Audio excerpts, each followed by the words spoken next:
अऊज़ु बिल्लाहि मिनश शैतानिर रजीम। जी अस्सलाम वालेकुम students, welcome to this YouTube channel accounting की दुनिया। अच्छा स्टूडेंट्स, आज ये क्वेश्चन है हमारा, एक क्वेश्चन नंबर 3 है सुहेल अफजल साहब की आईकॉम की बुक का। ये हम जर्नल और इसका हम लेजर जो है ना, ये इसको आज समझेंगे।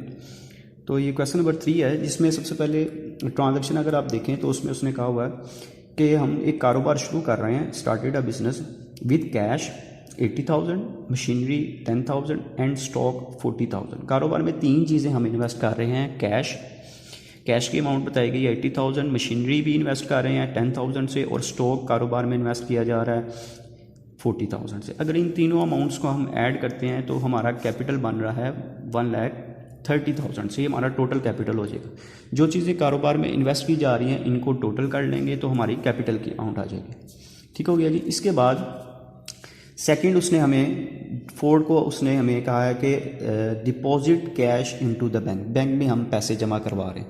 जब बैंक में पैसे जमा करवाए जाते हैं तो ये जो बैंक है इसमें इंक्रीज आ रहा है, ठीक है, ये हमारा एसेट है, इसमें इंक्रीज आएगा तो इसको डेबिट कर देंगे। और ये जो कैश है, ये जो हमारे पास मौजूद कैश होता है उसमें कमी आ रही है तो कैश को क्रेडिट कर देंगे। तो एंट्री क्या होगी? Bank account to cash account. ये पैसे हम बैंक में डिपॉजिट करवाएंगे तो ये एंट्री पास करेंगे, bank account to cash account. कितने पैसे डिपॉजिट करवा रहे हैं? 45,000। इसके बाद ये 9 वाली एंट्री देखेंगे, डेट वाइज एंट्री करेंगे। 9 वाली एंट्री इसमें कह रहा है कि goods purchase from Noor and sons.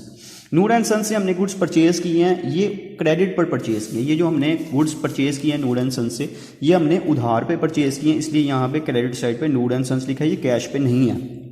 तो एंट्री क्या हुई?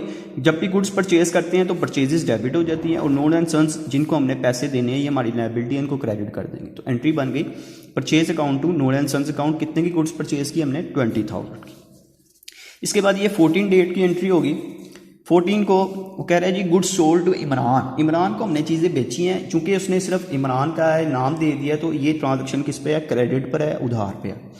इमरान हमारा एसेट है, इनसे डेटर्स हो गए ना, डेटर्स हमारे एसेट होते हैं, तो इमरान को डेबिट कर देंगे, इससे पैसे लेने हैं, और सेल हमारी इनकम है, इसको क्रेडिट कर देंगे। एंट्री होगी Imran account to sales account. कितने से? 12,000 से ये ट्रांजैक्शन पास की गई है।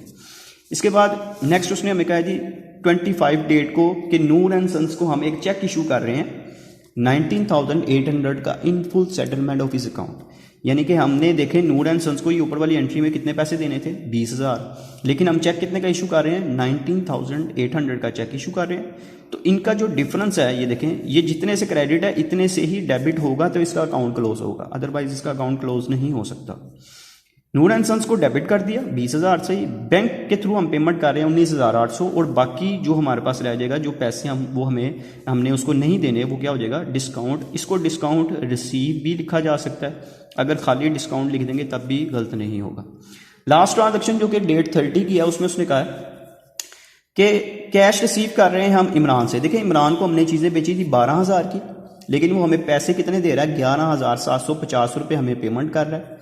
12,000 लेना था टोटल, जितने से डेबिट है उतने से ही यहाँ पे इसको क्रेडिट करेंगे तो इसका अकाउंट क्लोज होगा, अदरवाइज अकाउंट क्लोज नहीं होता, सेटल नहीं होता। 12,000 की उसने हमसे चीज़ें खरीदी थी, पैसे वो हमें कितने दे रहा है? 11,750। इसका मतलब है 250 क्या हो जाएगा? ये डिस्काउंट। इसको डिस्काउंट, सॉरी ये ऊपर डिस्काउंट रिसीव था जी, और इधर डिस्काउंट हम लिखेंगे अलाउड। अलाउड भी लिख सकते हैं, खाली डिस्काउंट भी लिख देंगे, वो भी गलत नहीं होगा। अब आ जाए इसके लेजर की तरफ। हमने असल में इसकी रिक्वायरमेंट, ये जो चैप्टर है ये लेजर से रिलेटेड है। लेजर बनाएंगे। लेजर में परफॉर्मा, ये आपको पता है कि इसमें सबसे पहले यहाँ पे हम डेट डाल देते हैं, ठीक है जी। इसको मैं थोड़ा सा परफॉर्म कर देता हूँ। यहाँ पे आ जाएगी सबसे पहले डेट, यहाँ पे ऊपर एक हेडिंग बना देंगे आप डिटेल्स की। इसके बाद एक छोटा सा यहाँ पे कॉलम बनाया जाता है जिसको हम JF या JR का नाम देते हैं, जनरल रेफरेंस, और उसके बाद ये आ जाएगी अमाउंट, रुपीज़ का कॉलम आ जाएगा, ठीक है जी। इसी तरह यहाँ पर भी आप सबसे पहले डेट का कॉलम बनाएंगे, फिर उसके बाद JR का कॉलम आ जाएगा, और फिर रुपीज़ का कॉलम आ जाएगा। इस तरह से 4 कॉलम इस साइड पे बनते हैं, 4 कॉलम इस साइड पे। ये डेबिट साइड है लेजर की, और ये उसकी क्रेडिट साइड है। एक बात याद रखिएगा कि जो आप अकाउंट बना रहे हैं, लेजर बना रहे हैं, जितनी ट्रांजैक्शंस होंगी उसको एक ही बार हम लेजर में रिकॉर्ड करते हैं, बार बार लेजर नहीं बनता। एक ही बार हम क्या करेंगे? सारे लेजर में उसको रिकॉर्ड कर लिया जाएगा। कैसे रिकॉर्डिंग होगी ये देखें जी। सबसे पहले कैश क्या हो रहा है? डेबिट। कैश क्या हो रहा है, डेबिट। तो कैश के लेजर में डेबिट साइड पे उसके ऑपोजिट जो अकाउंट होगा वो हम लिखेंगे। जैसे कैश ये डेबिट हो रहा है तो इसके ऑपोजिट क्रेडिट साइड में जो अकाउंट होगा वो लिखा जाएगा। देखिए कैश डेबिट हो रहा है तो इसकी डेबिट साइड पे ऑपोजिट क्या अकाउंट है, कैपिटल का अकाउंट है, तो कैपिटल लिख दिया। अब अमाउंट किसकी लिखनी है, अमाउंट आपने जिसका लेजर बना रहे हैं उसकी लिखनी है 80,000 से। ठीक है जी। इसकी डेट भी लिख लें, ये फर्स्ट डेट है हमारे पास, फर्स्ट मार्च है मेरा ख्याल है इस एंट्री में, 1 मार्च। ठीक है जी। कैश डेबिट हो रहा है, कैश की डेबिट साइड पे ऑपोजिट जो अकाउंट था वो हमने लिख दिया। इस तरह नेक्स्ट एंट्री में कैश क्या हो रहा है, क्रेडिट हो रहा है, तो कैश की क्रेडिट साइड पे हमारे पास क्या है, बैंक अकाउंट है। ठीक है, ये देखें यहाँ पे बैंक क्या हो रहा है, डेबिट, तो यहाँ पे कैश की क्रेडिट साइड पे लिखेंगे। कैश क्रेडिट हो रहा है, क्रेडिट साइड पे उसके ऑपोजिट जो अकाउंट होगा वो इधर आ जाए। सॉरी।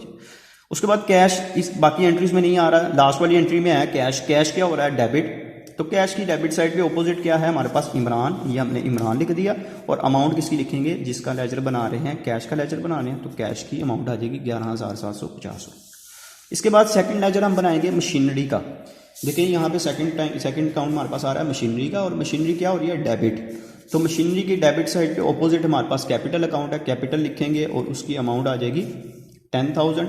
अब इसकी क्रेडिट वाली साइड पे कोई अमाउंट हमारे पास मौजूद नहीं है यहाँ पर, तो आपने क्या करना है, टोटल तो बड़ी साइड का दोनों तरफ आ जाएगा। ठीक है, यहाँ पे भी देखें कि जब इसका टोटल किया ये 91,750 आ गया।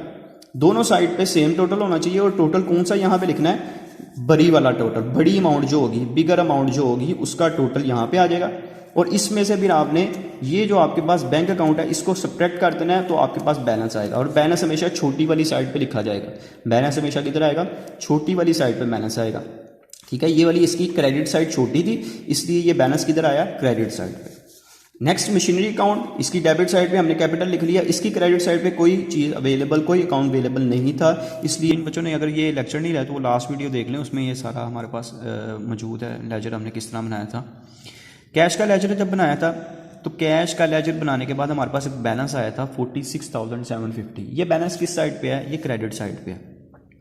बैलेंस को हमेशा नाम दिया जाता है बड़ी साइड, ये जो बिगर साइज है, ग्रेटर साइज है, ये साइड हमारे पास है डेबिट साइड। तो ये बैलेंस मौजूद क्रेडिट साइड पे है, लेकिन इसको नाम डेबिट बैलेंस का नाम दिया जाएगा, ये डेबिट बैलेंस है। ठीक है, जब ये ट्रायल बैलेंस में ट्रांसफर होगा तो इसको आपने डेबिट साइड पे लिखना है। सिंपल, अगर आप इस तरह याद रखना चाहते हैं कि ये क्रेडिट में जो बैलेंस होगा लेजर में, उसको ट्रायल बैलेंस में डेबिट साइड पे ट्रांसफर किया जाता है, क्योंकि इसका नाम डेबिट बैलेंस है। ठीक है जी, सबसे पहले कैश का हमने डेबिट बैलेंस ट्रांसफर कर दिया।